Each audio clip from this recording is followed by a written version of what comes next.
Welcome to episode 92 of the Backlot 605 podcast. I'm only one of your hosts. I am Casey Kelderman.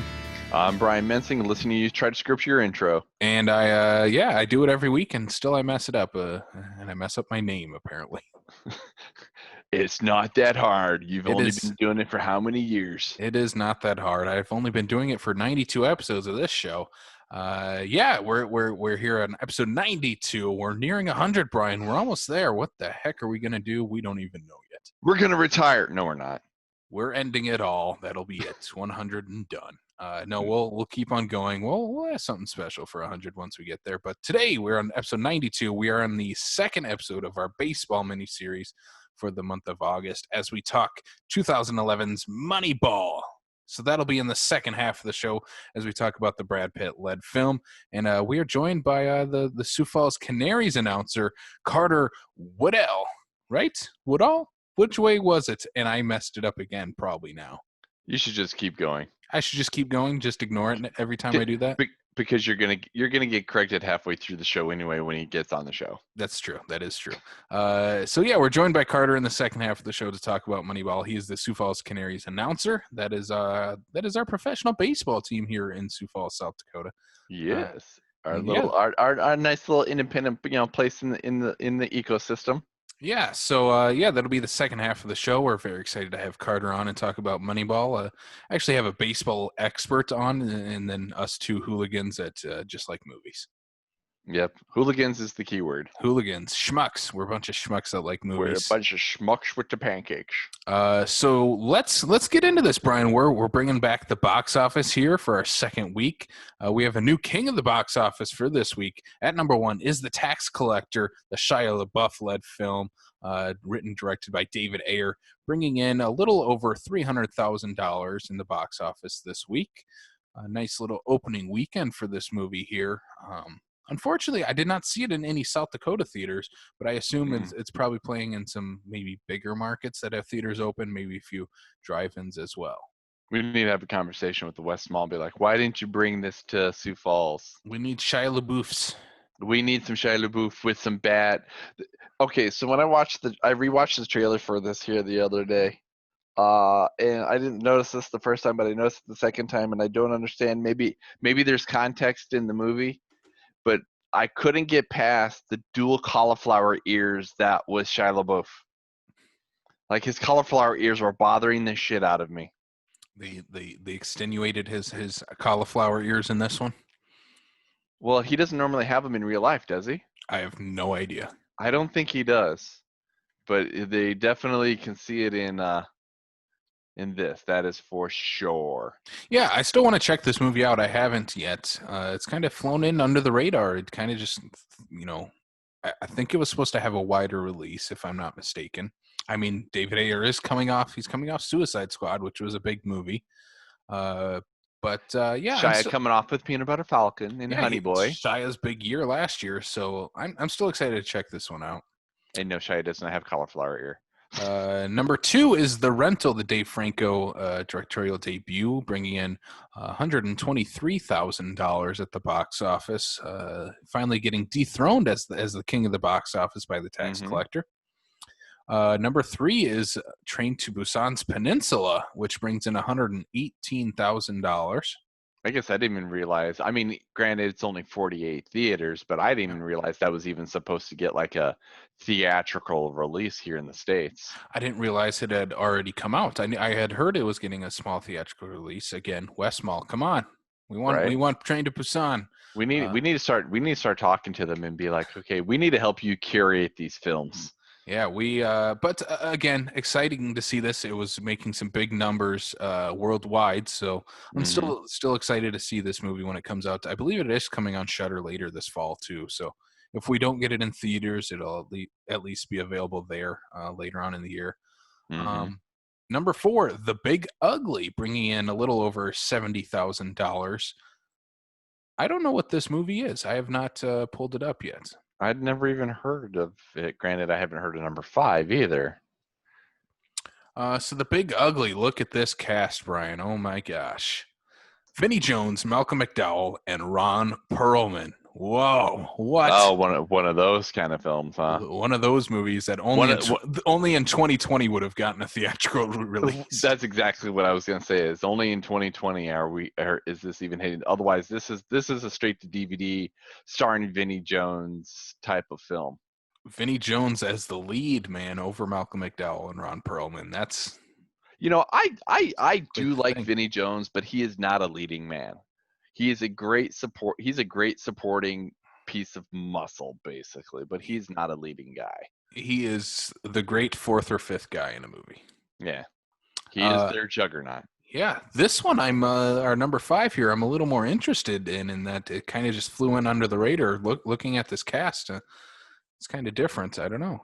This is, but the number 5 movie, Made in Italy, stars our boy Liam Neeson, and Liam Neeson.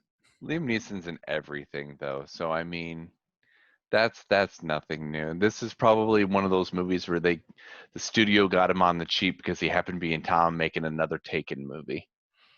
That could be. It is a comedy. On IMDb, Liam Neeson is the fourth lead in this movie, so I assume he probably doesn't have a huge part in it. But yeah, it's cool to see new movies in the top of the box office, though. Mm-hmm. Because looking at the box office this week, all 5 movies are 2020 releases. We don't have any Jurassic Parks or Jaws in here this time. It's all new releases. It's nice to see. It's nice to see that again. That is actually a little strange for once, to be honest. Yeah, it's cool to see that. Hopefully, we'll continue to see that going forward as new movies are starting to come back out again. And yeah, this is exciting news to see this. But yeah, Made in Italy, number 5, a little over $33,000. So that is the box office for the week. Once again, number 1, The Tax Collector. Number 2, The Rental. Number 3, Peninsula. Number 4, The Big Ugly. And number 5, Made in Italy. Say that 3 times fast. Made in Italy. So no, you're just over there blah, blah, blah, blah, blah, trying to go through them all. I got them all. But let's move on to the news, Brian. We got quite a bit of news to talk about this week, so let's not waste any more time. Let's get right into it. All right, yeah. With the news, the big one that's been on everybody's, or at least around our little neck of the woods, is the update that Disney has provided us for the sake of Mulan. Like, I get that Disney is trying a new tactic. They're very well known for let's try this, let's try that to see what's going to be able to make the most bang for it. Mulan is going to be dropping on Disney Plus on September 4th, but I put an asterisk on the end of that sentence in that it will be on Disney Plus at a premium charge of $29.99. Now, if I remember correctly from Derek, this is not a rental fee. This is a purchase fee, correct? Do you remember? It is a purchase, as in you will get it as long as you have your Disney Plus subscription. So it won't transfer over to like your iTunes, your Vudu, anything like that. It is Disney Plus exclusive. If you pay your Disney Plus subscription of $6.99 a month plus the $29.99, but Mulan will stay with your Disney Plus subscription.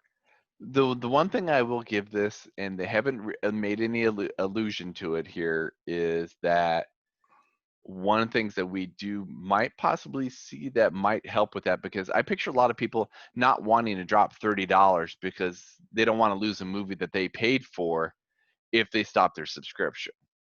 Now, me with my subscription, I don't have to worry about that for a few more years. But is that Disney owns Movies Anywhere. This would be a movie that would be considered a Movies Anywhere title, and that maybe there's going to be some sort of form of being able to transition said purchase into the regular digital locker, that that if you ever do discontinue your Disney Plus subscription, that you'll still have the movie that you paid for. But we're not going to know that, obviously, for at least a minimum of a month before this even drops to see what is even going to happen. So. You're being very optimistic with that, aren't you? There's not a chance Disney will let that happen. They want them subscriptions, baby. No, I understand that, but I think it's one. You're going to have to wait for the Blu-ray release for that. But this will be the first and only premium purchase within Disney Plus. Like that's not even an option currently. Like they're having to basically recode Disney Plus to even allow this to be a Hmm. thing. So I imagine there's more to this that we don't know about. Oh, there is definitely more to this. Yes. This is definitely the big story of the week, and we do have another one that kind of goes along with this a little later on in the news. But man, this is a game changer right here. Hmm. This is a big thing happening here because with Disney Plus dropping, I would say this alongside Black Widow are two of the biggest movies they're dropping this year. And for them to Yeah. put it on Disney Plus along with a premium purchase of the movie for $29.99, for a lot of families right now, this makes sense to do it because Yeah. if you look at even a family of two parents and a kid, that already pays for itself. It's $10 a ticket at that point. You get to stay home. You get to watch Mulan on repeat if you want. So anything above three people in a household, this would probably make sense. Um, for me, it would not make sense to purchase this for $29.99. And that would be the same with me. Like it's Yeah, just it just stuff doesn't like make any sense for this us. this isn't a movie that the my boys are gonna watch. They're in fact I probably wouldn't want them to watch this just because they're not old enough. And that is the strange thing about this because through all the marketing for Mulan, for this Mulan, I never once thought of this as a kids movie. This is a No, PG-13 action movie that kids in that 10, 11 years old will probably be mature enough to watch. right.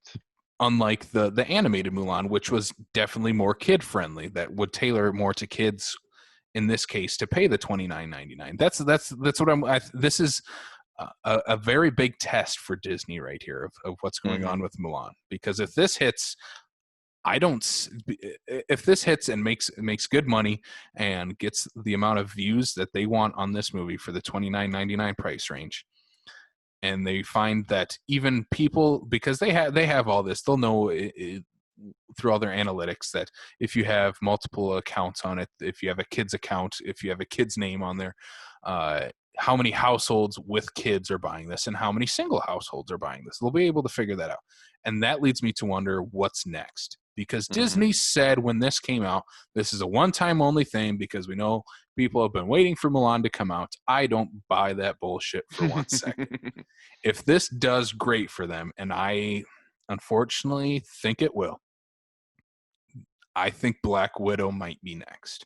I could see them pulling the trigger and saying, with the Marvel movies as they're going, we can't really slow down the timeline for these.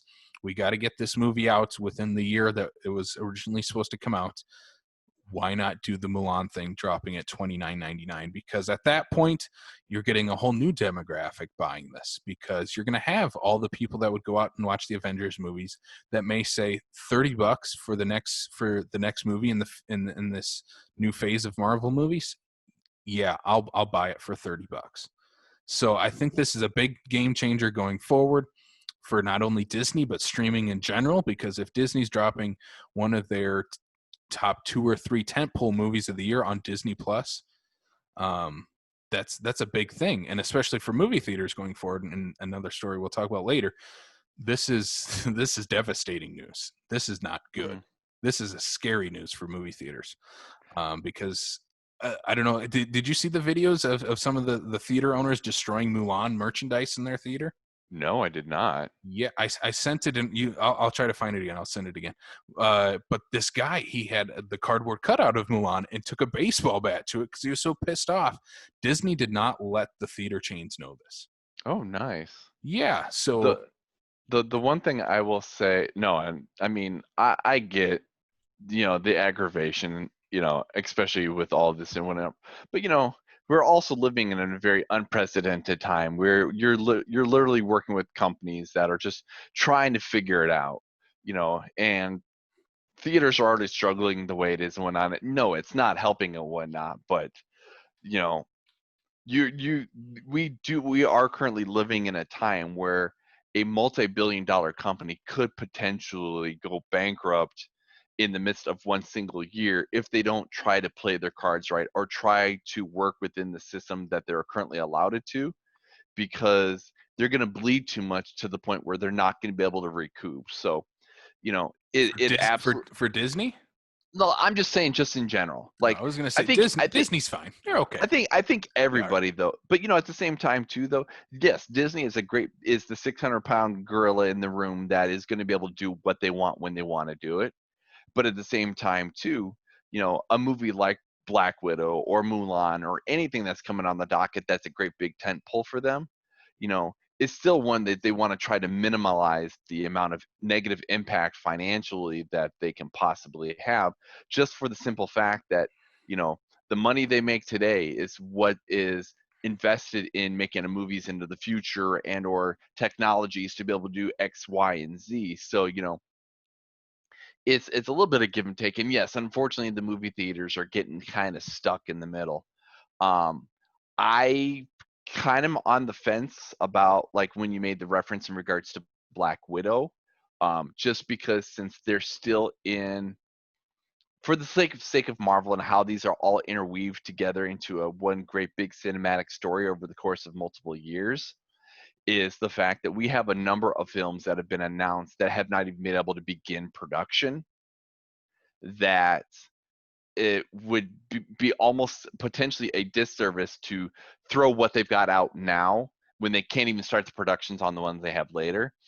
I could potentially see them pulling Black Widow, pulling the Eternals, the ones that are done, or I'm not even sure if Eternals was even completed yet, but it's like Black Widow, and basically hold until they know they can start the churning machine that is the MCU. So it'll be interesting to see how Disney plays it, because the Marvel Cinematic Universe and the Marvel movies are in a whole different game than what your standard Disney movies, Pixar movies are. So Yeah, but I think if Mulan sets a precedent here, this is going to be a game changer for any movie, period. Especially oh yeah. Disney movies going forward, because look at how much they're putting it with the Marvel stuff, putting into Disney Plus. They're doing those 4 Marvel series that Hmm. are going to have the budgets of Marvel movies Right, but at the on same a time limited too, scale.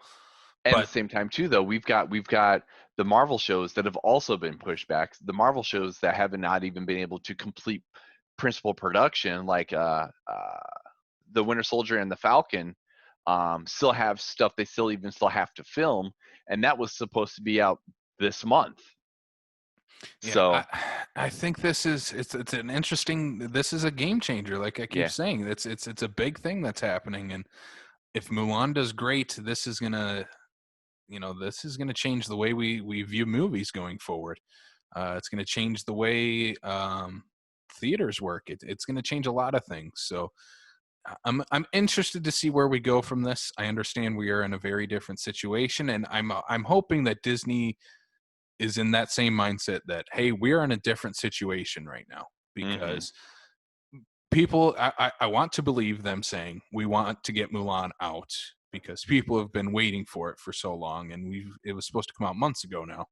And I want to believe them in saying that this is a one and done thing because we want to get Mulan out to the public. I want to believe that. Do I believe it? Remains to be seen. Right. So speaking of Marvel movies, we do have some Marvel news to talk about. We do have some Marvel news, which even I like. And again, I'm actually even looking at the MCU right now, and I swear it's like they kind of threw this out there because they made the announcement. It looks that we have secured the director of Nia DaCosta to direct the sequel to Captain Marvel, which um I don't even think that was, and it looks like currently right now we have a tentative release date of July 8th of 2022. Again, with everything going on, who knows whether that's going to stick and whatnot. Um, but it's part of what they deemed the unannounced phase, in that it's up there with Black Panther 2, the sequels, where they're not quite sure where they're going to fit them in, but we got to keep the MCU machine moving. Um, so the Nia DaCosta is the same one who just did the Jordan Peele produced Candyman. So to go from Candyman horror to Captain Marvel, it's not like we've never seen it, work before. I mean, obviously we look at James Wan's Aquaman to go from Saw and The Conjuring and then Annabelle and all that stuff and whatnot for that universe to be able to go, I make Fast and the Furious and I go make Aquaman, So horror directors, I think, have a very good transition to this effect. James Gunn is also a good example of a horror director moving into the MCU because they have a very interesting eye. David Sandberg, who did Shazam. Exactly. Sam Raimi is probably the biggest example of that, going from Evil Dead to Spider-Man. Well, that's Sam Raimi had some practice though. He did the Darkman movie though. But no, I'm intrigued. I didn't even see this one even coming. I had basically my brain's been on the back burner for MCU news because, well, we can't do a whole lot. So, on to the next thing here. Whoa! I wanna What? say something about that. Okay, precede. This is exciting news. This means someone. You want to see more Brie Larson? I thought she was fine. Again, we talked about this before the show. I didn't love Captain Marvel. I think it's one of the worst MCU movies. I don't have any desire to go back and rewatch that one. That's not the MCU movie I'm gonna put on. But I think all the pieces are in place, much like looking at like the first Thor movie, which was not great either. But the pieces were in place to put in a great visionary director in there. Like a Taika Waititi to do Thor Ragnarok. That's what I'm hoping for Captain Marvel too. And this means someone at Marvel and Disney has seen Candyman and has enough confidence in Nia DaCosta to give her a large tentpole movie like Captain Marvel 2. So that's very exciting for both. True. Candyman, they must have saw something in that, and then having her go on and do Captain Marvel 2, I think this is a good step forward in all directions for everyone involved. Because what did Nia DaCosta do prior to Candyman? She did one other smaller movie. Little Woods. Yes. I'm looking at IMDb right now. So Little Woods. So maybe they saw her short night and day. But no, you're absolutely right. Like, but see, and that this is also something too that is one thing I do enjoy about Disney when they do select their directors, at least as of most recently in the last few years, once they kind of went through a little bit of missteps, i.e., Thor: Dark World and whatnot, is that they're willing to, like someone like Taika Waititi. He was relatively known in his alley, but to be able to give him a great big temple like Thor, to be able to give these directors who like Nia DaCosta don't have the filmography to basically say, well, of course I can handle a tent pole. I can handle something like, Captain Marvel and whatnot. But I think it's because Disney allows these up and coming directors the creative freedom now, especially now that basically Feige runs the show, like to basically say, okay, we can make this work. We'll give you the tools. We'll give you what you just execute your vision. They surround these directors with the vision, with the necessary personnel to be able to pull this off. So I'm excited the fact that we've got, somebody with, that doesn't have the experience to given the opportunity to be able to pull this off.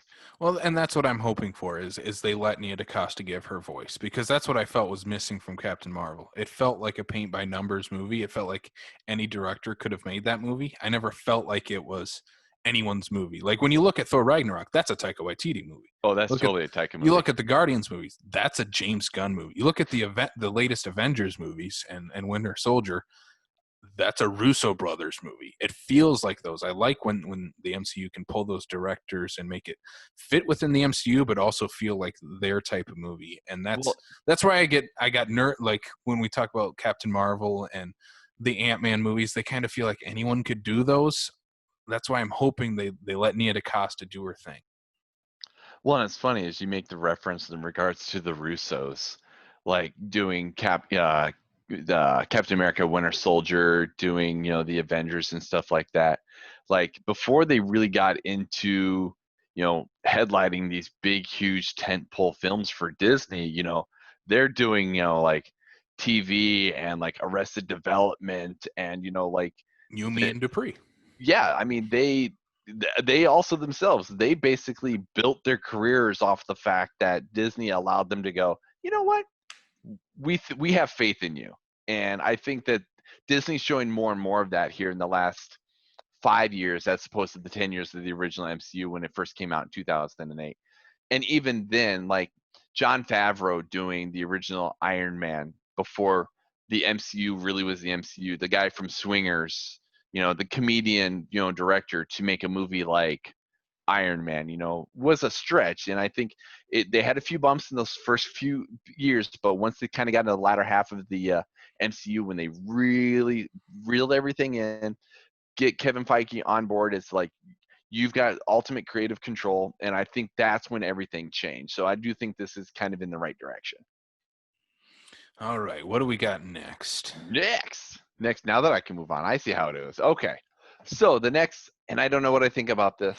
I don't. And I know that you were on board with me with this as well, is that we have, is it Lionsgate be the one to be producing? Because they're the ones that own the rights to this, don't they? Yep. Lionsgate to produce a new Dirty Dancing movie with Jennifer Grey. Now, I'm with you in that I'm a huge fan of the original. Lionsgate owns the rights to this movie now. Lionsgate wasn't even a thing when this movie was made. It was made. Dirty Dancing was made by a videotape company back in the day. I'm intrigued that the fact that they got Jennifer Grey on board, but we've sort of been down this road before in that we got Dirty Dancing, Havana Nights, where Patrick Swayze was in the movie. Patrick Swayze didn't play Johnny though. He played a dancer. He just happened to be in the movie to be in the movie for being Patrick Swayze's sakes. So I'm hoping that, because we're talking the fact that we're getting our Grease sequel and we're kind of getting these sequels from movies from 20, 30 years ago, i.e. Bill and Ted, that maybe, Lionsgate's going, hey, we're sitting on this property.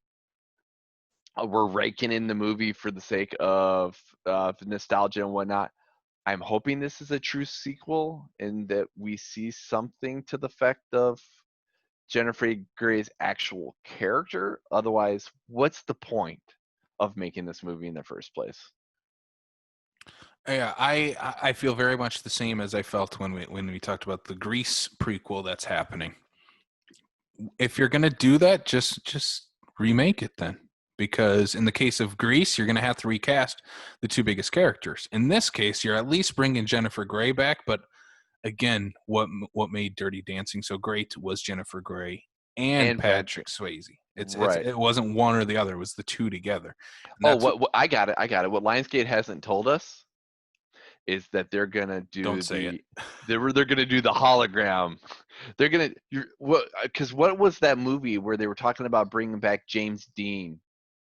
It was some little indie movie though. Yeah, got the rights for it. Yeah, they're gonna pull the whole CGI Patrick Swayze and bring him back for a whole brand new role. How many years after his passing? Mm-hmm. Let the man rest in peace. I'll maybe bring a little positive to this, because okay, please. I do like the directing choice though.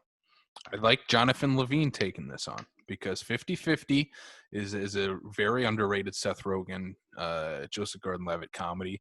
Warm Bodies is a fun movie. I think he has if it's in that type of tone, I think we're in a good place. Okay. Little worried about the screenplay, the choice of who is writing this. Is the team behind 5 Feet Apart, which was the this one of the Sprouse brothers dying teen movie, and The Curse of Llorona, which was terrible. So I'm a little worried on that end. Maybe they'll bring in a little bit of the flair that works so well in like Warm Bodies and 50-50, and he did The Long Shot from. Was that last year? Yeah, that was last year. Mm-hmm. So I think he's a good choice in the director's chair. I think that's a fun choice to have, and but I'm just wondering where you go with this. And Yeah, I mean, I'm right there with you. I need more information. I need to know where this is gonna go. This would be one of those movies that where I'm gonna have to watch a trailer, see what's happening, because right now I'm not on board. Now, obviously, that can change depending on what happens. You got to give me some more meat and potatoes other than the fact that we got Jennifer Grey. are we tying in Havana Nights? Is this the Dirty Dancing universe? Are we making a Dirty Dancing cinematic universe? That's what I need to know.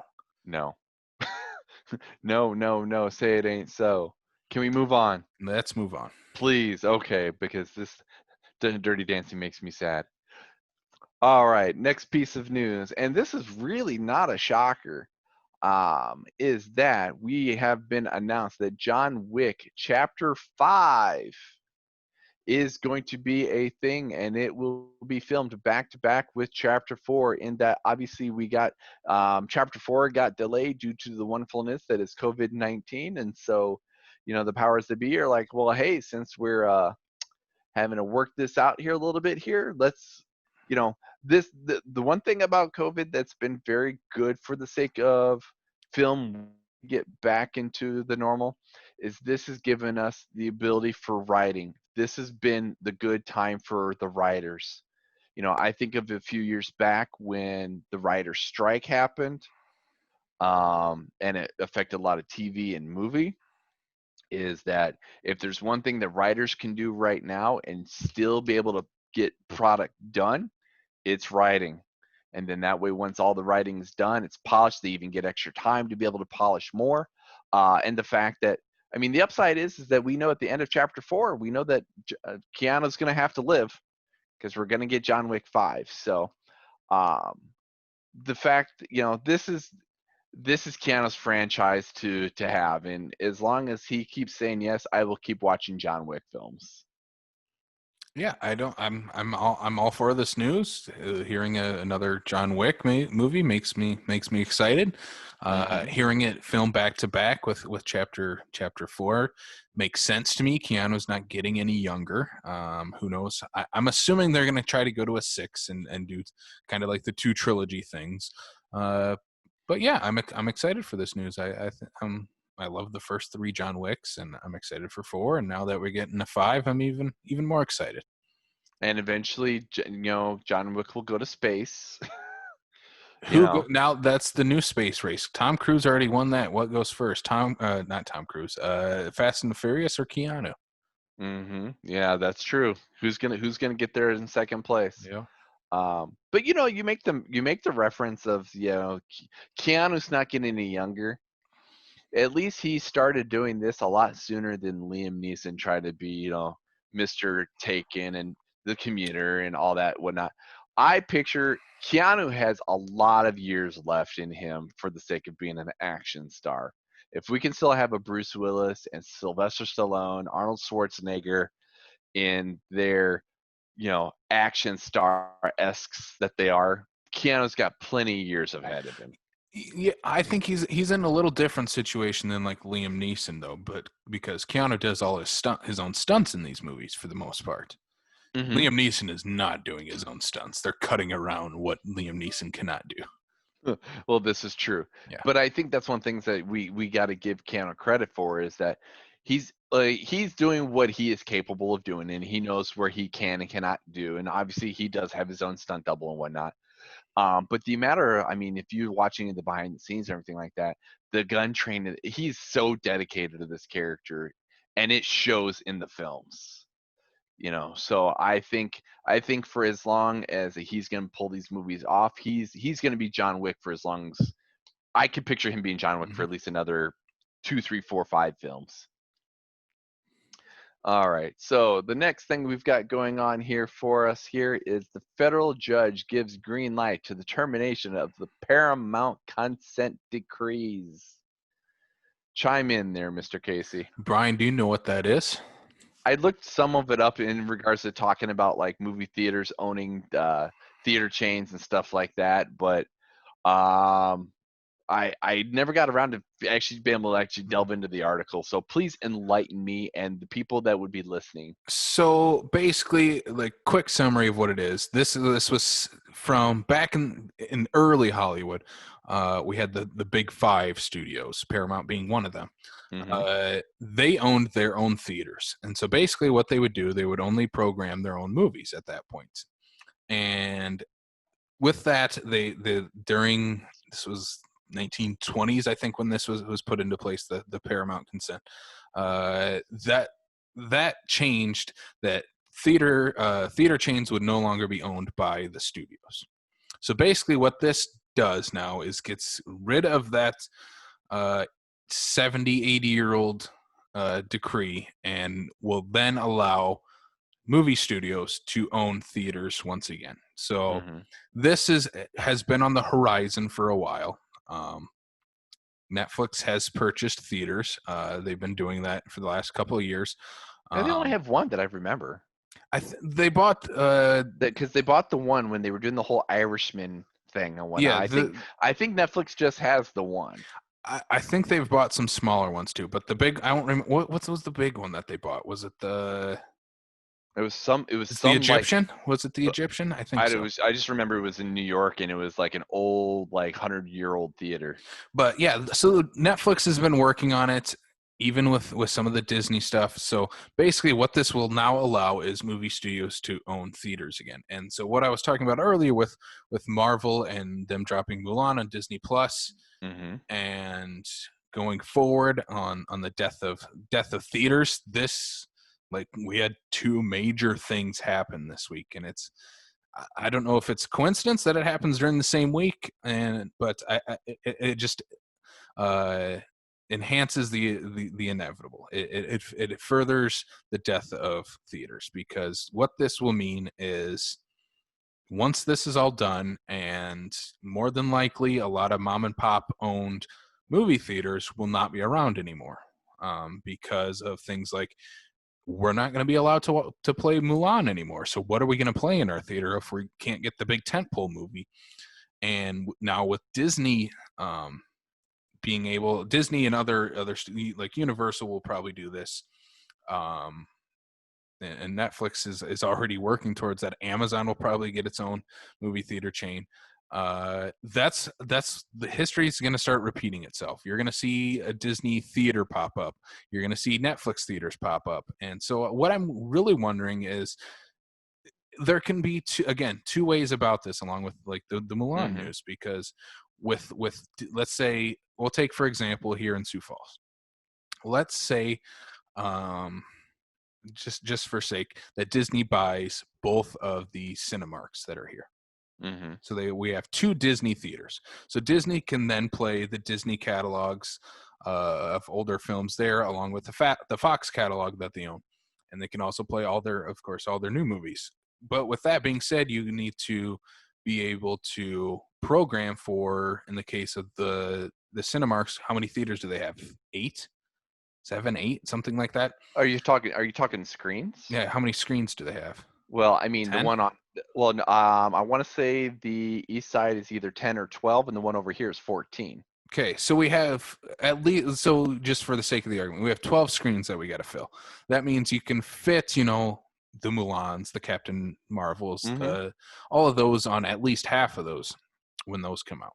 But then you Mm-hmm. need to fill up those other smaller screens. So maybe this means Disney will then be looking more towards independent film to help Supplement. program their theaters. So this again can go two ways, or they could fill up entire theaters with Mulan and Black Widow, and that's it. That's all that's playing on your See, on your and visual screen. I get where you're going with it, and only time obviously will tell. But I do think that when this was put into place, all of the theaters were single screen theaters.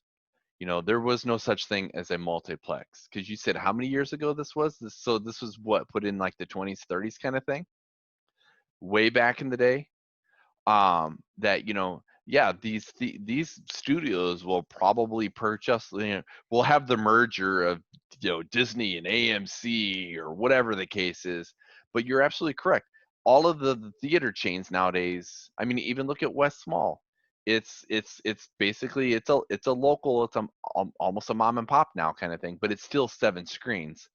To look at this entry, 10, 12, 14 screens just in one theater, it's not going to be viable for these studios to buy up a theater chain and only put their stuff in there because, you know, if you could imagine, like, okay, like you said, okay, Disney puts out quite a bit of content over the year and whatnot, but yeah, if you put Black Widow and, you know, Mulan and whatever Pixar movie, Soul and whatnot, and you're trying to fill up, you know, 5 viewings in a day on one screen over the course of 14 screens, no, you're not gonna get the people for that. I think we've been seeing it for the last couple of years though that could lead up to this. I'm hoping for the best, but if you look at like the Star Wars movies that come out, they take up all but maybe one screen in the theater Yeah, because for maybe the first week or so. but with Disney owning everything, like all the Fox, everything Fox and Disney all merging together now, that just means Disney could be pumping out a movie every 2 weeks or 3 weeks to fill those theaters. It's going to be an interesting thing going forward. I'm just waiting for the day that Disney finally announces that they will be opening their own theater chain. And it could be that Disney will not then have 12 screens in a theater. They Right. have 5 or 6. And that could be. And I think I don't think all mom and pop theater chains will obviously close. Some will obviously stay open and play what they can. But it's gonna theaters as we knew it before COVID are no longer. Oh, I It's a completely agree. very very different game going forward. So Hmm. all right, So yeah, what's our last piece of news I, that we got? More Disney. more Disney because Disney owns the world, and I didn't even see this pop up until you or even earlier today. Is that Garth Davis to direct a new Tron movie starring Jared Leto? I We have in here that he's the director of Lion. I've never seen Lion. I'm not even quite sure what Lion is. It's Um, the Dev Patel Nicole Kidman movie. oh, okay. Now that you say that, I know of the movie. I've just Yeah, never seen it.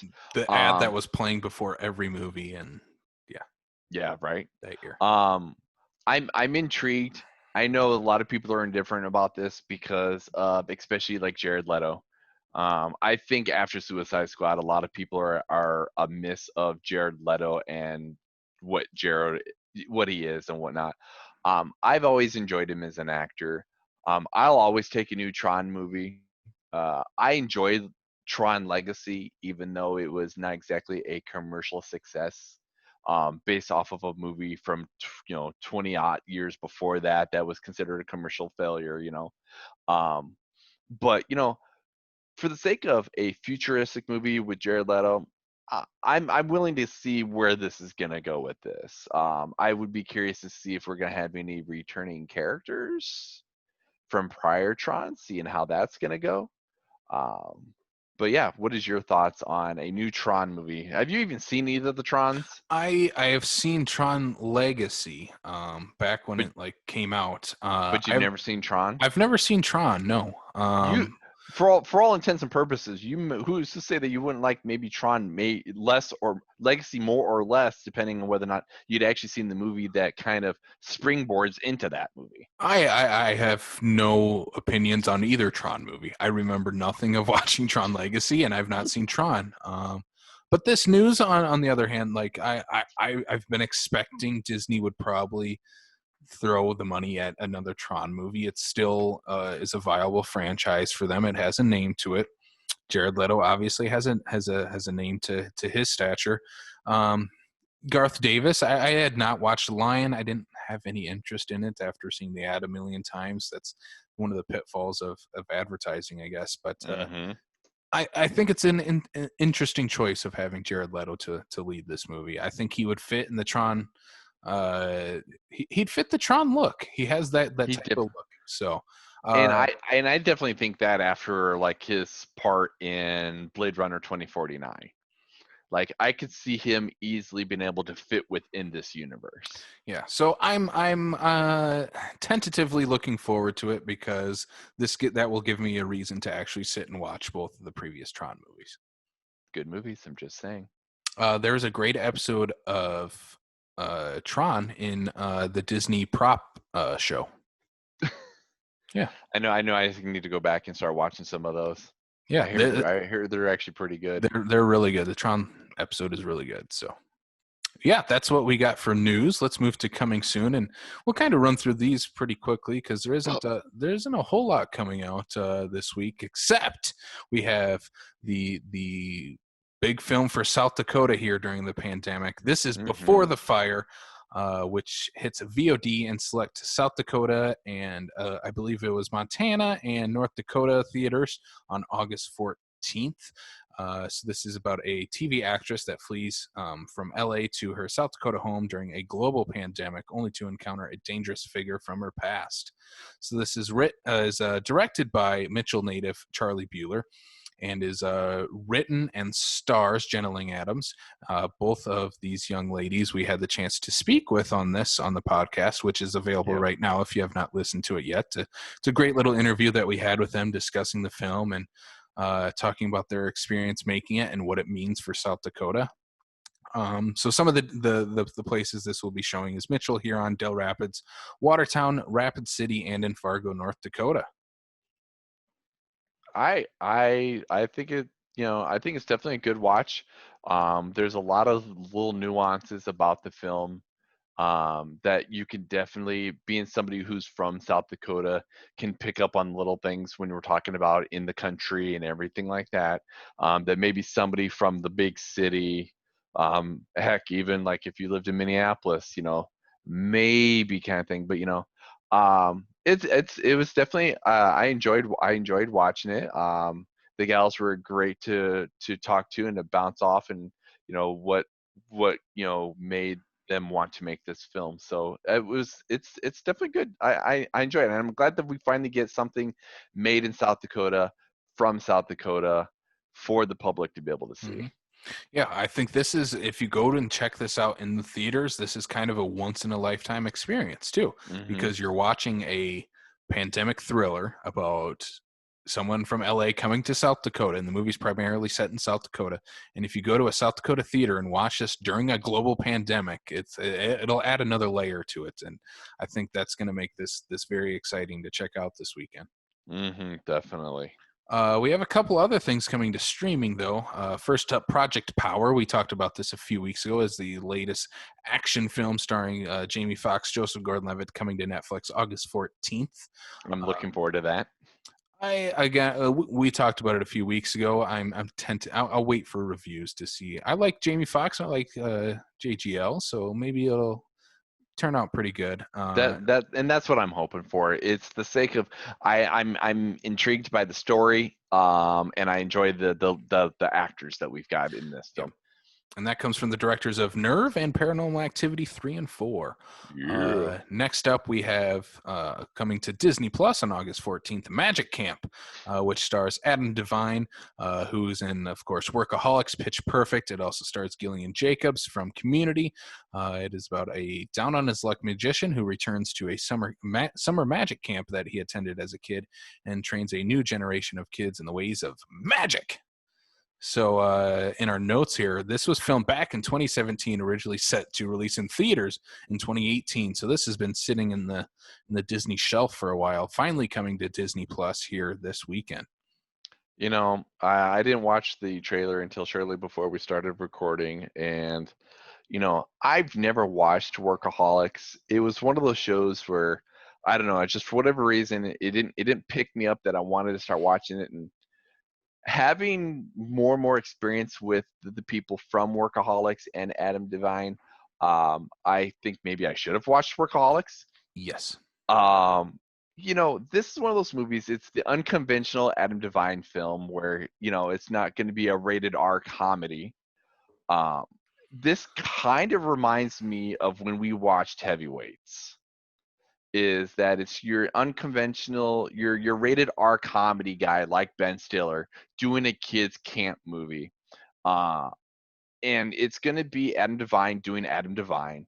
It's not going to be anything that's going to be a award-winning performance and whatnot. But I blame you for making me watch Heavyweights to make me go, okay, I'm actually kind of intrigued by this, and I actually want to see this movie. Now that you say it, I can. It does have a little bit of a Heavyweights vibe to it. It Yes, also has Jeffrey Tambor in this one too, so maybe it'll tie the Heavyweights universe into Magic Camp. we have a Oh, Heavyweights cinematic universe we didn't know we needed. I knew I needed that. I See, mean, look, now you want to watch it now, don't you? I do kind of want to watch this movie. I like Adam Devine. I Mm-hmm. love Workaholics, and I mean, I love Gillian Jacobs, who was in Community. These are two of my favorite TV shows ever, and two of the leads from those shows. And yeah, it looks fun. It looks like just a Mm-hmm. fun Saturday afternoon movie. You can kind of turn your brain off, and yeah, it seems like I would not go into theaters to watch this, but now that it's coming to Disney Plus, that's No, this perfect. this this seems like the perfect kind of movie for Disney Plus Yeah. in that it's got a name like Adam Devine to be able to catch certain people's eyes. But you're right, it's not the movie that people are going to go to the theaters to go Mhm. see. I could see why this sat on the shelf. Yeah. But no, this is a perfect Disney Plus film. Yes. So next up, we got Sputnik, which arrives on VOD August 14th. It is the latest IFC midnight sci-fi movie about a Russian doctor who who is recruited to analyze a cosmonaut who's returned to Earth with a creature inside of him. And this seems like this will kind of be the next IFC movie that'll sneak into the box office top 5 because they've been doing that throughout the year. This has been Mm-hmm. a pretty big year for them. This has been exciting to see this smaller studio creep into the box office. Seems like every week we're talking about every couple of weeks talking about a new IFC movie topping the box office. So this could be our box office topper for the weekend. And this would be one of those ones that would be the potentially the not necessarily underdog, the under the radar kind of film because it is a subtitled film in the fact that we're talking about the Russians and the Russian space program and everything like that. So when we're watching the trailer, it's all completely subtitled and whatnot. So maybe this is one of those you know I I can't. But looking at the trailer, I'm not going to compare it to like the sake of Parasite, but to maybe give someone a movie in a different genre that is a foreign film that makes someone go, oh, you know what? Maybe subtitle films aren't that bad. Next up, we have Boy State, which is an Apple TV Plus exclusive coming out August 14th. It is part of the Apple A24 partnership. It is about a Texas Boy State leadership program where boys from across the state meet to participate in mock government activities. And this looks interesting. I'm intrigued. I I am am too. intrigued. Yeah, if you haven't, go check out the trailer. It's very interesting. Look at this. It definitely has that A24 style of flair to this documentary, which is Hmm. very cool to see in a A24 documentary. Yeah, this seems like a fun watch. And I would like to point out that you and I both laughed at the exact same Yeah, part of the trailer, um, about the African American kid going, I don't think I've ever seen this many white yeah. people in one room. I'm like, welcome to South Dakota. Yeah, this seems like if I think it's a little early, and hopefully people watch it on Apple TV. I know a lot of people have like year long free subscriptions to it, which will hopefully help get some eyes on this. But I could see if this movie hit on Netflix, it probably would blow up this weekend. Hmm. So if you're Oh, I looking would for agree. something to watch in that vein of like a Netflix documentary that tends to blow up, this is definitely going to be that type of movie. Hmm. Speaking of Netflix, we have a brand new Netflix film, Fearless, which drops August 14th. It's an animated movie about a pair of teens who end up babysitting three superpowered babies that have escaped from a video game. This comes from the director of Hoodwinked. Fearless, August 14th. I have no desire in this movie. I will tell you, I watched the trailer. Um, I don't know what demographic they're shooting for with this here, because like I think of like animated films that like my kids will watch. My kids are almost 6, this is not something that my kids would watch. It's too much above them. But then at that point, so it's like, is their demographic like your 8 to like 10 market? Because after that, your teenagers aren't going to give two flying craps about this film. Like, I might watch it for the sake of argument to see if it's anything worthwhile, but it doesn't look like the premise of this movie doesn't make sense as to why this was greenlit. Like, your demographic for this movie just seems, especially being an animated film, just seems like it's so narrow. I this is just a Netflix tends to do this with their animated stuff, especially. They kind of just throw anything at the wall and throw it up on Netflix It's because they probably it's I think it's probably one of those ones they probably got on the dirt cheap when they were like acquiring multiple films and whatnot. Like, hey, if you buy this one, we'll give this we'll throw in this one for free.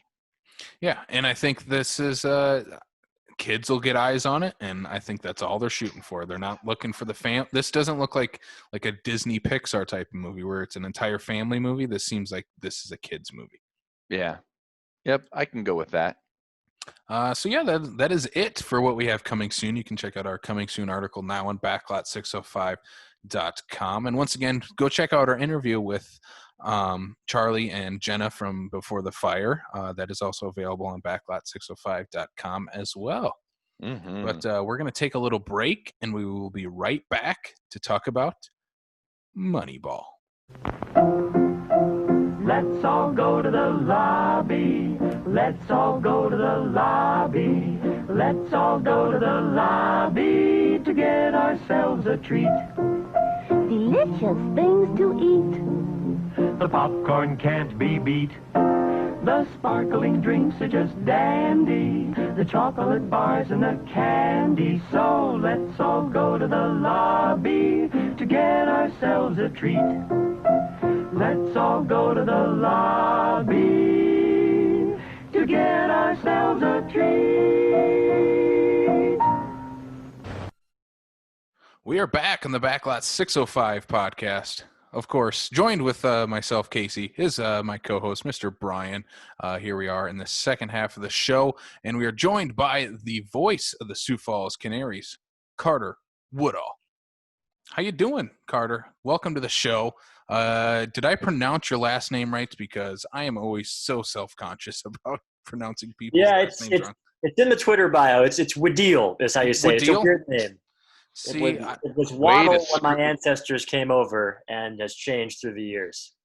I'm about 50-50 on last names, so I'm bound to get some of these right and some wrong. So, but anyway, welcome to the show. We're very happy to have you on as we are in our second episode of our baseball mini-series. And of course, I mean, when we talk baseball here in Sioux Falls, it gets no bigger than the Sioux Falls Canaries.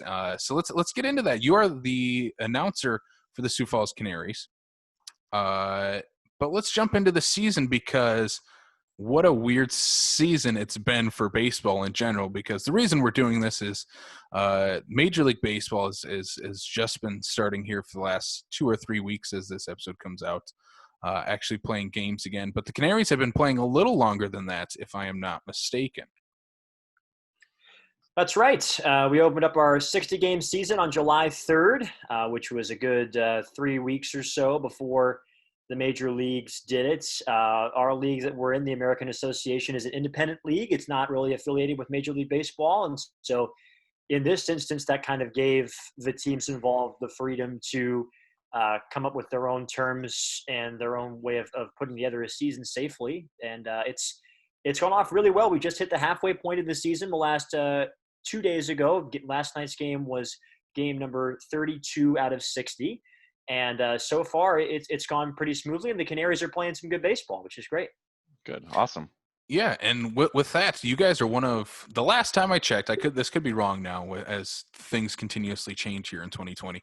The Canaries are one of 4 teams that have actual fans in the stadium and not cardboard cutouts like Major League Baseball.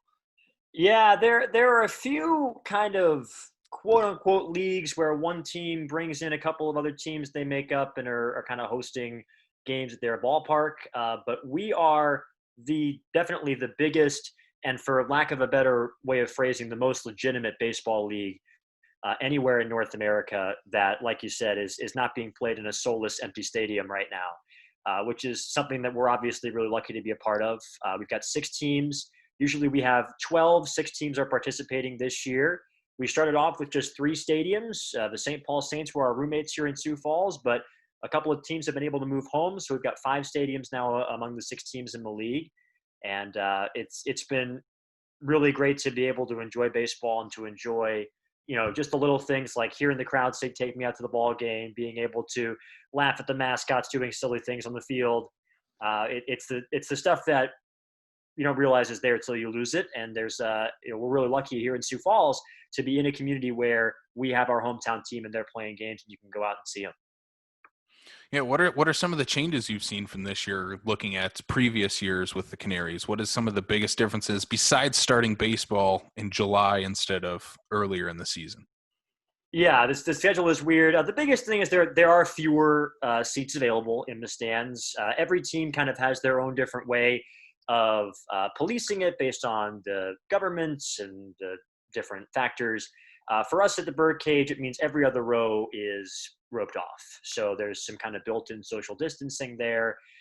There's more emphasis on making payments if you're in the stands using a card as opposed to cash, because cash, germs can spread that way, and that's something that we want to kind of take off. And obviously for me, I'm wearing a mask to the ballpark every day. The players are wearing masks in the dugout for the most part, and a few of them are wearing masks when they're actually playing in the field at the plate. And so there are quite a few little things that are different, and from a team perspective, just the act of getting a guy to come on our team is a little bit harder. It used to be, okay, we call somebody up and if they're ready to go, they come in, but now they have to go through a testing protocol. They have to make sure they're safe. And then a lot of times they haven't played baseball in a long time because nobody else is playing. Mm-hmm. So it takes them a while to get into game shape as well. So there are lots of little things, but the big things are staying the same. It's still 9 innings. We're still playing baseball, and we're a half game out of a playoff spot in the standings right now. Awesome. Very exciting stuff. Let's kind of transition then into today's topic then, which is Moneyball. But first of all, the reason we bring you on, you are the voice of the Sioux Falls Canaries. What got you into loving baseball and then transitioning to work for the Canaries now? Yeah, I've wanted to be a sportscaster for pretty much as long as I can remember, since I was racing my Matchbox cars across the living room carpet when I was 3 years old.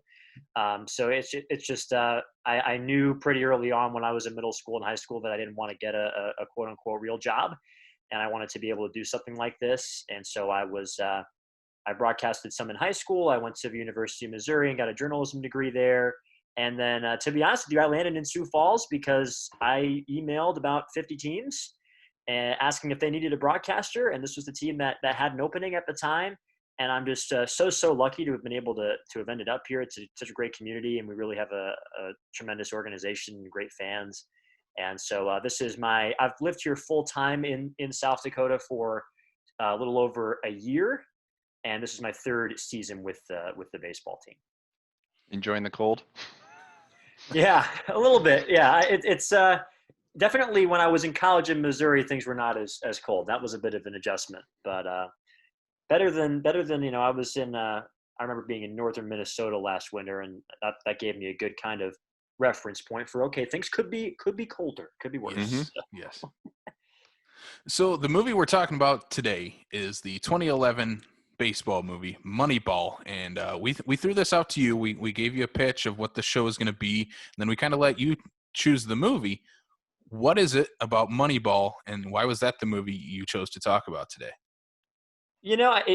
I just kind of thought about when I'm sitting around in the off season and it's cold and it's snowing, and I wish that there were baseball currently happening, and this is one of those things that I will turn to when I am just feeling, just pining for baseball to return. And this movie, I think, does a really good job. It's not necessarily your typical sports movie where the ragtag group of teammates are winning the championship at the end. It's more about kind of the minutiae and ins and outs of a baseball season. And so for me, it kind of takes me into that vibe of enjoying a baseball game and following the season. And it's my looking out the window and waiting for spring movie. Kind of this movie. Yeah. Yeah, I definitely get that from watching this. So for Moneyball, to kind of set up we should talk a little bit about the plot before we go fully into the movie. It's set in, I do believe it's the 2002 season, correct? Correct. Okay. So it is based around the Oakland A's and their general manager, Billy Beane, played by Brad Pitt, who basically is trying to assemble a brand new team after they lose 3 key players to multiple teams who have signed new contracts with them. And basically what they use is computer-generated statistics and analysis to acquire new players. And he teams up with Jonah Hill, who's kind of this young upstart who's all about statistics, and that's his goal. And the thing he specializes in. And we also have Robin Wright plays Brad Pitt's ex-wife. Philip Seymour Hoffman plays Art Howe, who's the manager of the A's. Quite a few other people are in this movie. Very young Chris Pratt in this. So we have quite a few movie stars in this movie. Some that have this is kind of one of their breakout movies. So for Moneyball, let's get in. First of all, this is my first time watching the movie. I had read the book in middle school or high school. Brian, this was your first time watching it as well. This was my first time as well, and I'm glad I did. Yeah. And Carter, I assume this is one that you've gone back to multiple times. It is. A regular watch. Yeah. Yeah. When I went back and watched it again for this, I was surprised at how many lines I knew already that I kind of knew ahead of it, because part of it is just because it's a really well-written screenplay, but it's something I've watched a few times for sure. Yeah, that's kind of where I want to start with this, is the screenplay, because with a movie like this that's about baseball, and a lot of people already think baseball's boring, and it's a movie about baseball statistics, which may be even more boring, but somehow, some way, along with an Aaron Sorkin pumped up script, and it's written by Steven Zalalin. Is that how I don't know how to pronounce his last. I'm again bad with last names. But gotta work on that, Casey. I know I do. But he wrote the first draft of this, and then Sorkin kind of pumped it up a little and added some of that Aaron Sorkin pop to this movie, and it definitely has that little bit of Sorkin charm to it. It has those little character moments that only he could write. Yeah, that's I think that's the first place I want to start with. This is the screenplay is just, it's magnetic. There's something about it. It's they're talking about baseball statistics and player analysis, and that should be terribly boring. But whenever they talk about it, you're riveted. It's something weird about it. I can never quite pinpoint what that is in this movie, but it's just very riveting that the way it's presented in this movie is whenever they talk about statistics, it's like an action scene almost, or like that's how it's presented in this movie.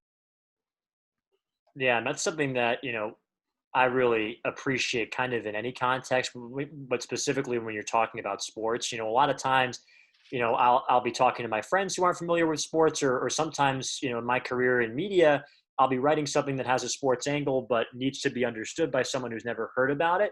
And one of the best things that I can hear is, I didn't think this would be interesting, and I wasn't really into sports, but this made me interested in it. And seeing something where you can take a topic that, like you said, has this reputation for being very dense and insular, and framing it in a way so that not only people will understand what's going on, but be captivated by what's going on, is something that's really, really difficult to do, and something that I really appreciate a lot when I see it. So like that's, when Billy Beane is throwing out the names of the guys that he's considering, and, boiling it down, when he points at Jonah Hill and says, okay, we like this guy because he gets on base, and this is why, we're making these controversial decisions.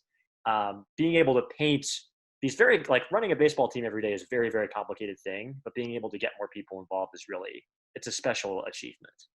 Yeah, I have to say is that, and you kind of allude to it, is the fact that one of the reasons, well, there's a couple of reasons why I think this works when you're talking about nothing about, this is like the baseball movie for mathematicians. Like it's all about the numbers and whatnot, but it's the way they go about presenting the numbers. It's not just showing the numbers for the sake of showing the numbers. They are showing the numbers, and they're explaining why. Why do we want this guy? This is why. This is why this number matters. This is why this particular part matters. Having a pretty boy face like Brad Pitt probably doesn't help the movie in terms of selling that aspect of it. But I think the biggest reason is, they gave you an explanation as to why all of these numbers matter to the team and the organization, especially when you're talking about an organization where their salary cap is a fraction of that of a team like the New York Yankees. Yeah, Sure. I think that's one of the most interesting things about it. And Carter, you kind of brought this up when you were talking about why you chose Moneyball is, and any other time, like what I would reference this to, oddly enough, is this is the serious version of Major League. It's the exact same story and pretty much the same ending if you think about it, except there is a different way of going about it. Because in the case of Major League, they're trying to eventually move the team out of Cleveland. In this case, they're trying to bring in this ragtag group to help better the team, even though they can't compete with the Yankees or the Red Sox in terms of salary for all the players. And I think that's really interesting because if you look at the structure of the movie, it's very similar to Major League, especially with the player side. We focus on three major players from the Oakland A's. If you look at Major League, it's three major players from that.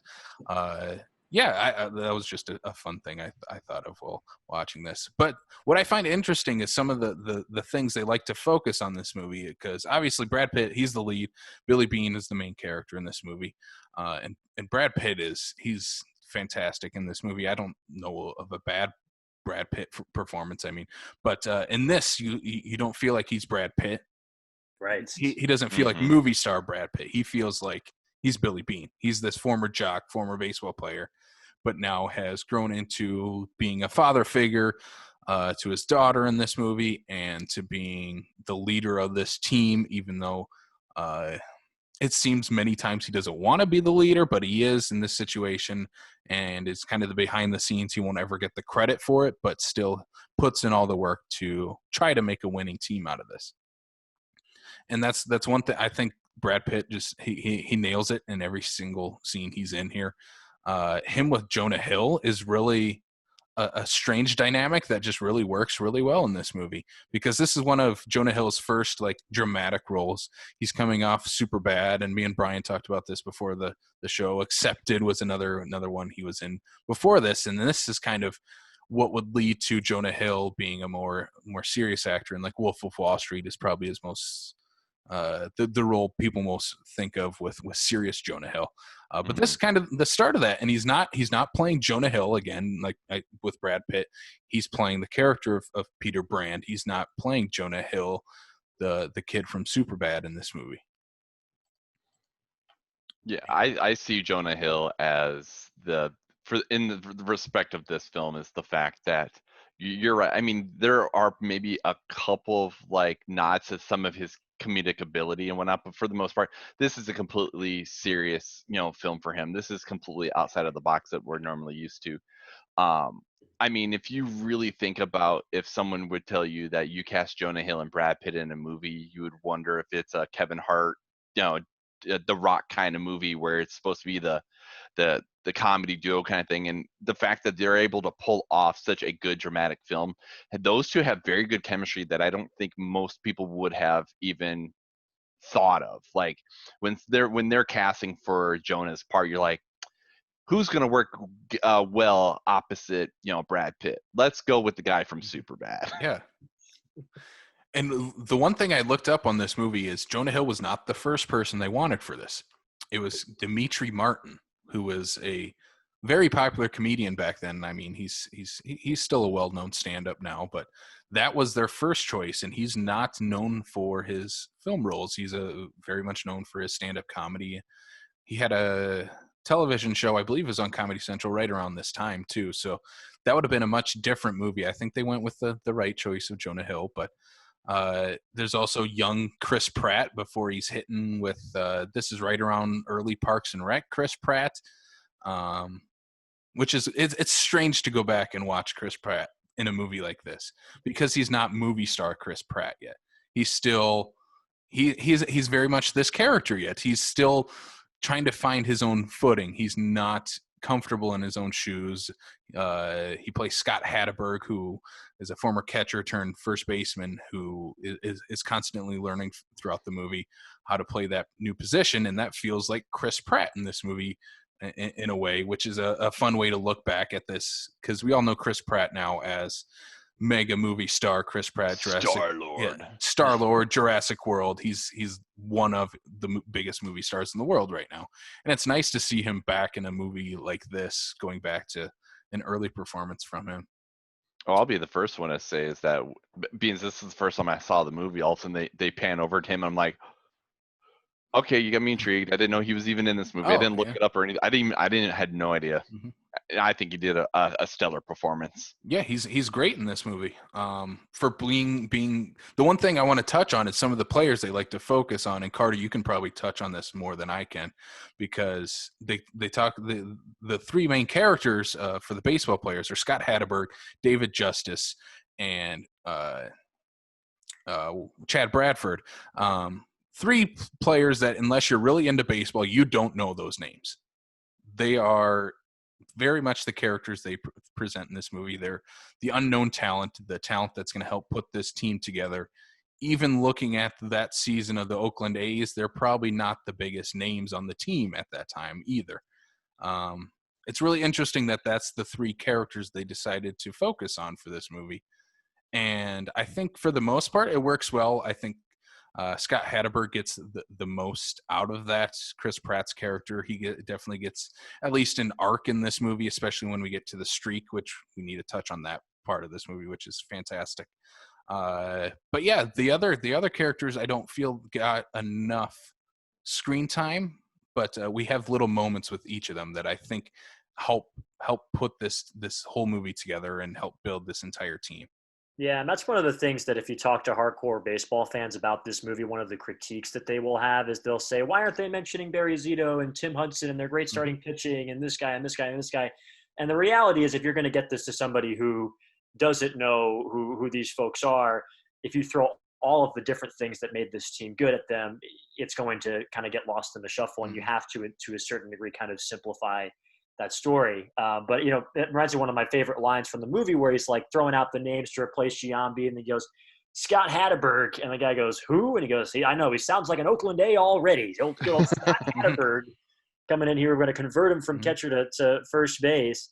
And we see kind of a side of those that I think I have even more of an appreciation for now, that I've been the voice of a professional team for 3 years and been able to be around a team and see what the day-to-day life is like within a baseball team. We get to see a look beyond just the, you know, so many times a sports fan will see a player in terms of their output on the field and their role specifically with the on-field performance of the team. But when you're actually with these guys, there's so much more to it. How do they, you know, interact with their folks in the clubhouse? You know, are they more of a veteran looking to teach? Are they more of a youngster looking to learn? And even for David Justice, who was a 3-time All-Star and played for the Yankees, we got to see a different side of this guy, where we're highlighting this, you know, this twilight of his career, you know, where there's that scene where Billy is sitting with him in the batting cage and saying, listen, the Yankees are paying you money to play against them right now. And, you know, you can either just, you know, mope about it, or you can get involved and get with the program, with what we're doing here on our team. And so I think it does a good job of painting a picture of like, here is what it's like to be in kind of the crunch of Major League Baseball without necessarily confusing folks that may not be familiar with the world in which these folks inhabit. Or even making it too much of a movie like looking at Major League, which is not set in any form of reality at all. Right. Where this does the serious version of that. Brian, what were you going to say? Well, what I was going to say is, and you bring this up because the scene with David Justice in the batting cage was actually, as you're telling this here, is the first is the thing I was actually thinking of even before you brought it up. But one of the things that you mentioned though is that the Yankees are paying him basically to play against them and whatnot. One thing I really appreciated about this here, and this kind of goes back to the numbers, but kind of also shows the business side of baseball that me as like a fan, for example, don't necessarily see or necessarily even understand, is that, you know, Brad Pitt's response is, no, actually, we're only paying you $3.5 million because the Yankees are paying the other half based on the trade and all that stuff that they did to even acquire Justice in the first place. And it also makes me think about the couple times that you see Pitt and Jonah Hill in The Office making phone call back and forth, making propositions and acquisitions and trading players and getting money off of it. I mean, to basically do a trade to help pay for the pop machine for the next 3 years, that sort of thing. Is that it's more than just knowing that, oh, this player's going to this team or this here. There's so much to the logistics in the background that we don't necessarily get to see on a regular basis. So it's kind of nice to be able to see, for me anyway, like the business side, like there's more to it than just baseball to keep these organizations running.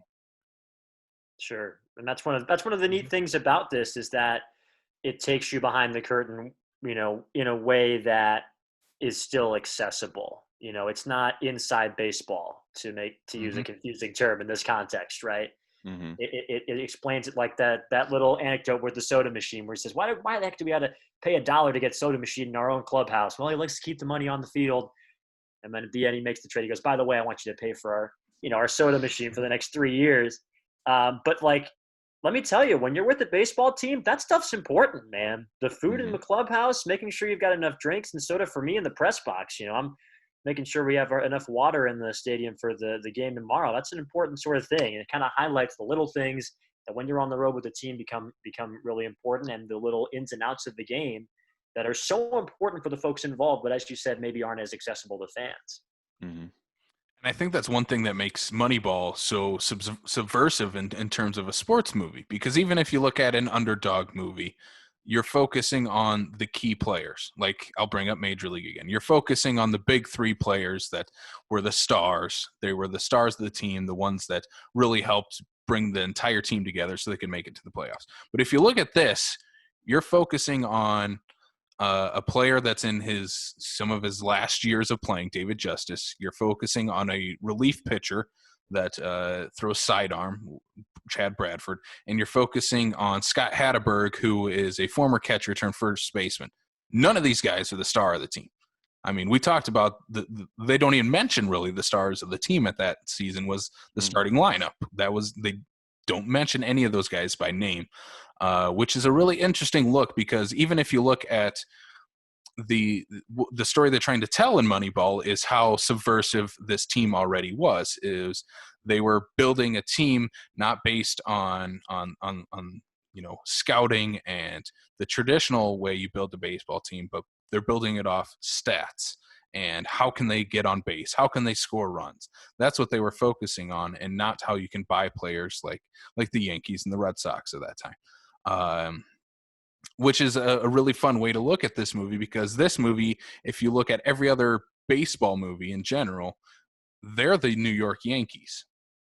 And Moneyball is the Oakland Athletics of that time. They're the ones playing this entire movie is playing differently than the rest of them. It's still an underdog story, but they don't win at the end. Basically the climax of the movie is them saying, "Hey, we made it to the playoffs. Good for us." And that's kind of it. They do the 20-win streak, and that's kind of the climax of the movie, is that 20-win streak, and which is a really interesting way to look at it, because that's during the regular season. That should, in terms of movie storylines, that should not be the climax of your movie, but it is here, and it works perfectly within this movie and the story they're trying to tell.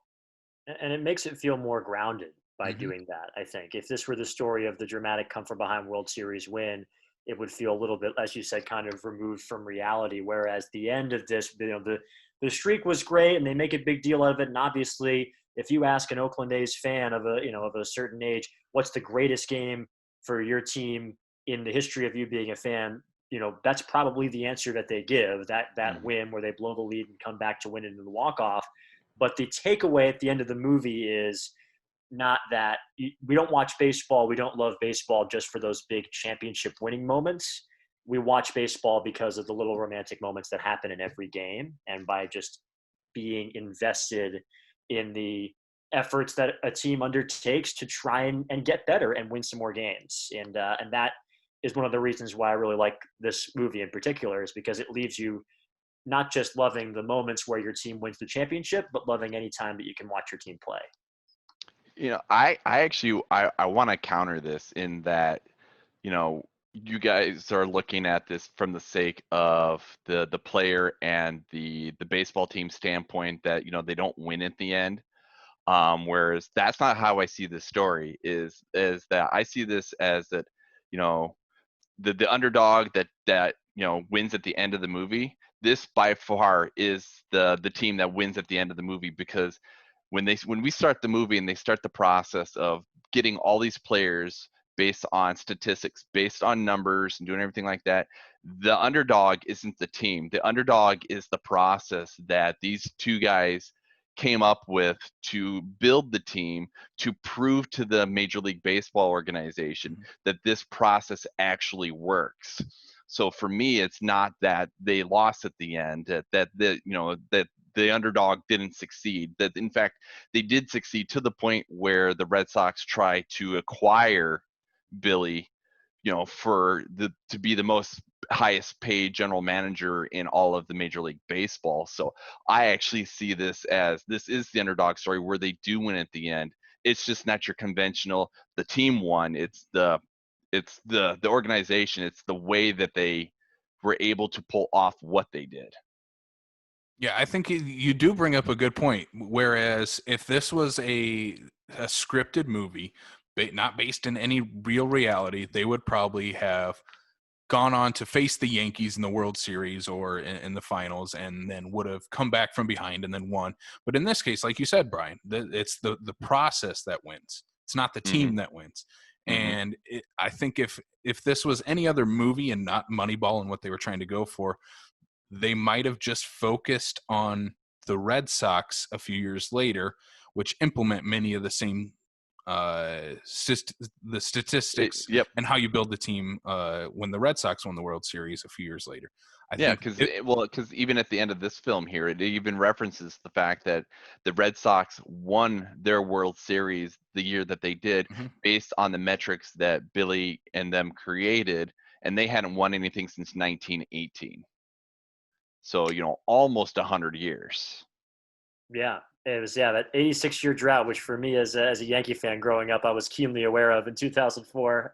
But and I think what's interesting too is that as much as I think a lot of the folks in baseball front offices and folks employed by teams have now bought into the new school of analytics, that's not the case for everybody. It is still very much an ongoing sort of evolution throughout the sport.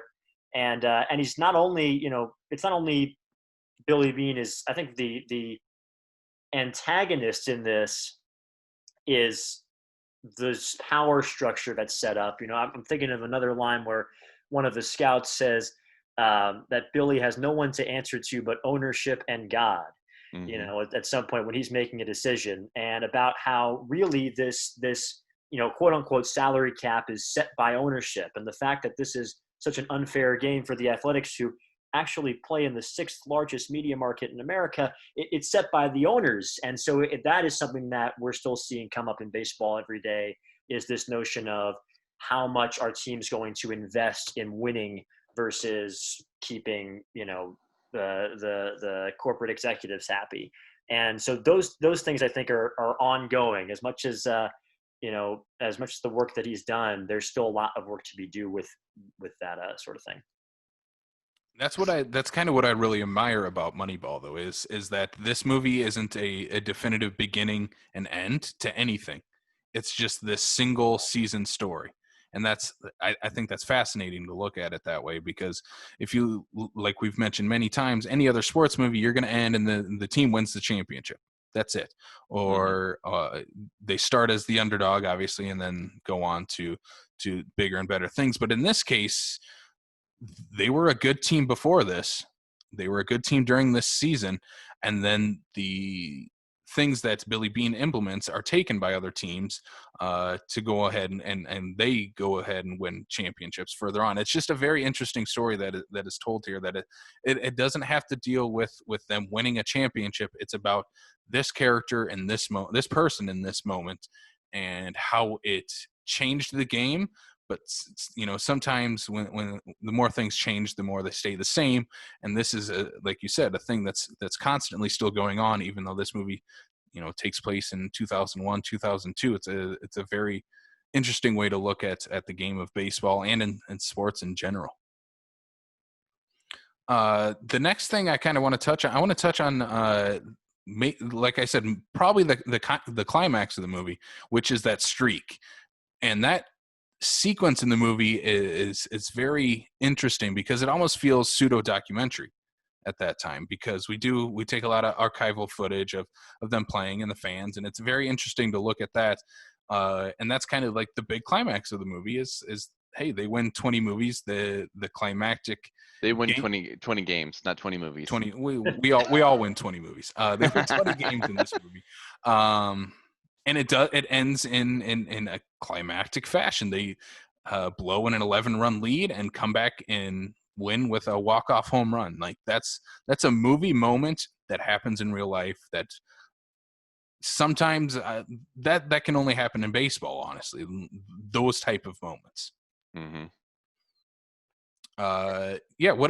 So that's I think that's probably my favorite sequence of the movie is the 20-win streak.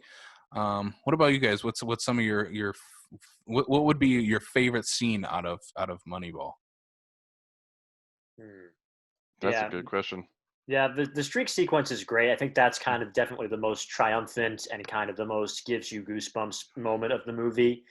And when I think about that scene, I don't just think about obviously him hitting the home run and the crowd going wild and they've won the game, but I think of Art Howe going and saying, "Hattie, you're coming in. You're hitting for Burnsy," or whoever it was, to come in and hit in that ninth inning.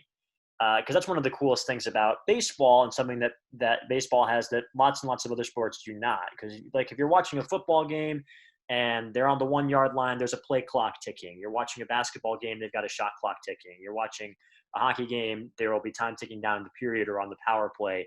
With baseball, if it's the ninth inning and the game is tied, that at bat can go on for as long as it feels like. And if the pitcher and the batter want to take some time, and if a guy's coming in to pinch hit and things are changing, it's just, and you're sitting there as a fan, that moment lasts so much longer and it feels like so much more suspended in time. And that I think they did a really good job of highlighting that, not just in the triumphant moment, but in the preceding moments as well, where you can see the tense look on everybody's faces and they're ready to go and ready to bring in Hatteberg. So that's, for me, as a hardcore baseball guy, what I think they really did well about that particular scene. So I don't know. I don't know what else. I don't know if it's the number one for me, but that's my thoughts on that streak scene there. One of the ones I think I have to go back to is it's that turning point for Billy, where he thinks that he's made a grave mistake and he's not going to be able to pull this off. And Pete shows him the video of the batter who is afraid to take off for second base, who completely fumbles it and thinks that he's just lucky he got back to first base when everybody's trying to tell him, just get up and go. You kind of hit a home run 60 feet over the wall kind of thing, and to let him know that, you might fall, you might have a little bit of problem now, but you have to look at the big picture and see what you're accomplishing over the long run. And just that turning point that he gets just by, watching how many different he's watched how many videos of how many different players all the time to be able to have that one moment to be able to finally make it click and understand what he is doing means something, and it's going to have a payoff. He just needs to get through the hardship before he can get to the success. Yeah. It's a metaphor, Brian. No way. I love the way the movie opens too. Yeah. I think they do a great job with the very beginning of the movie. And I don't know, it might be, I can only view it as somebody who is a baseball fan who, has watched lots and lots of different playoff games. But I can definitely identify with the experience of hearing the crackling radio while, the game is on the line, and just not being in any control over the situation whatsoever, but just desperately hoping that your team can pull this thing out. And the way that they kind of weaved in the information about, okay, these are the Yankees, they're heavily favored, they're going up against the A's who are not. And then the way that the Yankees win the game, you can hear the Yankee Stadium crowd going nuts. They're playing for New York as they win the game, and you can see Billy just seething. Mm-hmm. It's a great way of kind of teeing up the whole premise. So I really like the opening sequence as well. Mm-hmm. Yeah, that opening sequence reminds me of a personal story of mine. Like when the Cubs won the World Series a few years back, that's how I listened to the final game. And then I think it was during a rain delay because I was watching the game at a bar, and the bar closed or something. I don't remember what we were doing, but on the way home, I put it on the radio and I just sat in my car and listened to the rest of the game that way. So I can relate to Billy in that way. I didn't have to go ahead and smash my radio, luckily. But yeah, and that's kind of another great just baseball moment, because when you think of any other sport, you don't listen to a basketball game or a football game or a hockey game on the radio. Baseball is kind of the radio sport, and to have that open the movie is it's perfect. It just works really well with the game of baseball. Mm-hmm. And I can speak to the virtues of baseball on the radio as much as I can, considering that's what I do for a living. But it is very well suited, I will say. I do have to get a kick out of the fact that he's got his daughter on the phone, and she tells him he has to go. She asks that he has to go back to the stadium because otherwise, he's going to jinx it because he's not there. Because it was when they started winning that he actually started attending the games and whatnot. That hey, if you don't go, it's going to be screwed up. So I did appreciate the little bit of the family dynamic with his daughter. Do you guys have any criticisms of the movie that you want to talk about? Is there anything you would have changed about Moneyball? Anything you would have added or removed? Anything like that? I don't know if there's anything I would have changed, but I think there are some flaws with it, and I think there's no way to tell a story like this without kind of glossing over some things and without pumping up the drama in certain situations. So like, for example, like we talked about how we don't hear from the star players at all, right? Like Tim Hudson, Barry Zito, and Mark Mulder were the three starting pitchers that were on this team. They are the biggest reason why this team made the playoffs. Like as much as we love the narrative of this is why, and that's certainly what it made a big difference, this new approach and this new strategy. But like you were saying, Casey, earlier, it's one season. And these guys were there before, and they're a big reason why they made that, and they're not really mentioned. The other thing is Billy Beane's relationship with Art Howe, the manager, and the movie kind of paints him as, he's butting heads because he wants to put lefty-righty matchups, and Billy doesn't, and eventually Billy gets his way, and yet he turns on the TV, and they're saying, the A's have won 7 in a row, and it's all because of Art Howe, and Billy is annoyed that he's not getting the credit necessarily, when in reality, a manager of any team that overperforms deserves a significant portion of the credit just for making sure that the folks in the clubhouse are getting along and the team has good chemistry with one another. So I think there are certain things where it's not really exactly how it went in real life and there's a bigger picture to it, but I think the overall message and the takeaway that you get is true and just in a way. And so I think it makes sense. But there is a lot that's kind of left out from how this team actually performed in the real world in 2002. Mm-hmm. I think that's my biggest flaw. I wish they just would have mentioned that the starting lineup and some of the big players. Just mention them. Just throw their name out that Zito's starting tonight. That's all you need to say. I wish that's some of the things that I wish they would have brought up. They didn't want to pay for the names. Maybe. Yeah. Not in our budget. So that's for sure. The one other thing, and this is just a nitpicky thing, is the song that they use throughout the movie that his daughter sings and is playing at the end of the movie. Because I know for a fact that song is not from 2002, and that just bothered me a little. Is that your thing, Brian? That you wanted to bring? That has been my gripe since I watched it, and I made the comment as I go. There's only one criticism I have for this movie because I immediately saw it. I was like, wait a minute here, because as Casey's well aware of, is outside of movies, like I can't hold a tune, but I love music. And she immediately starts singing it the first time when they're in the guitar store. Right. Yeah. And I'm sitting here going, I'm like, I know this song. I'm like, I couldn't place it because I'm not familiar with the actual artist that's singing. When I finally got to where I needed to go, and I was like, this is a blatant use of Sony going, well, we want to try to be able to push one of our artists, because the gal that sings that song, which that song came out, the movie's taken in 2002, made in 2011. Mm-hmm. That song came out in 2008. Was the fact that the movie's done by Sony. she is signed to a Sony label, and it's just Sony going, well, we are going to try to see if we can like self-promote within, without pushing it directly at us. It's like, you could easily pick another good song that's more appropriate to the time that would have had the exact same effect. Well, I'll piggyback off that because this is just coming from the IMDb trivia. So who knows if this is actually true? And Brian, you're probably more right with Sony owned the song and then they could put it in the movie. I already looked up the artist. She's signed to Sony. But apparently the actress that plays the daughter in the movie, sang that song during her audition, and the director, Bennett Miller, liked it so much that he decided to keep it in the movie. That's what it says on IMDb.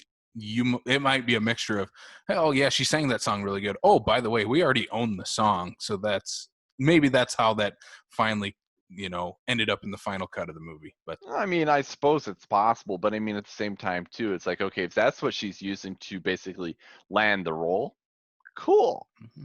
But at the same time too, like I'm a big fan of like the movie A Knight's Tale, and obviously that movie has music in it that is obviously not for the time. Like Queen did not exist during medieval times, but that is more of a fantasy type of film. Like being that this is more of a loosely based biopic, type of film, I would rather see a song that is true to the time than just throwing in one because they can.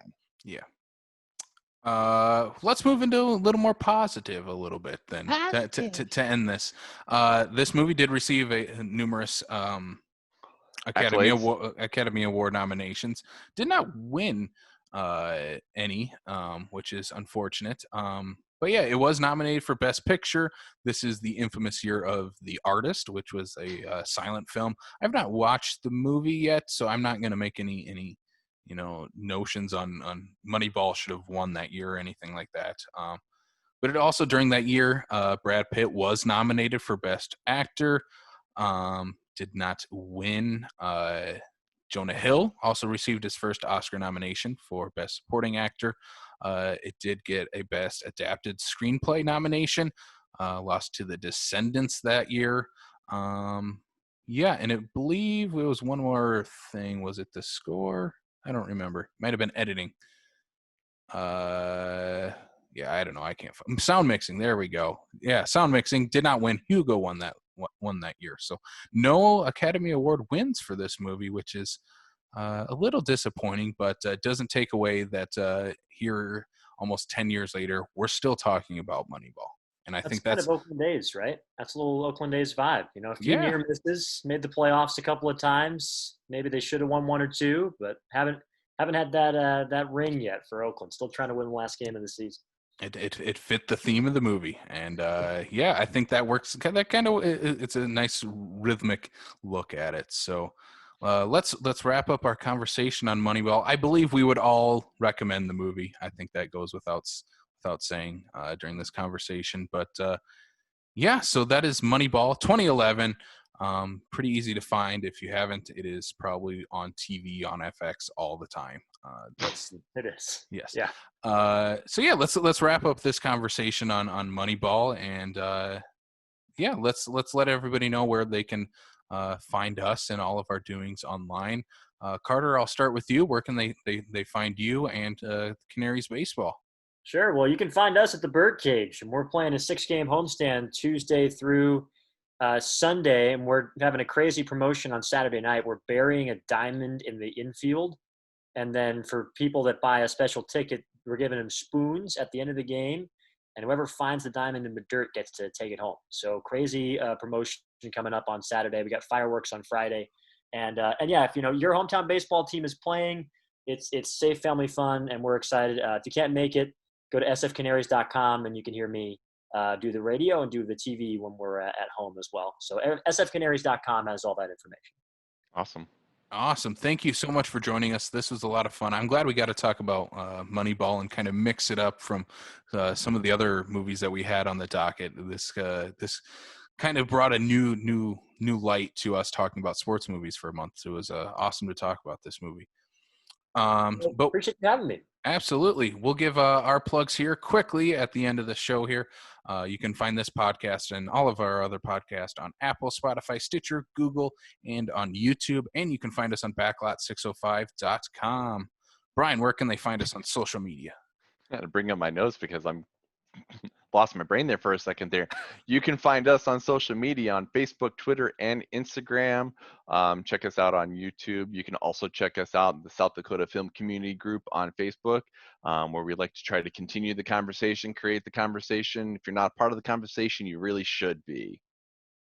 Yes, and so next week we're going to continue. We're going to go. We're going to mix it up a little. We're going to bring documentaries into our baseball miniseries as we talk about the battered bastards of baseball. So That's a great one. I've been fighting for that one. I haven't even seen it yet. Yeah, we're going to mix it up a little and talk about the battered bastards of baseball. That's a tongue-twisting title, though.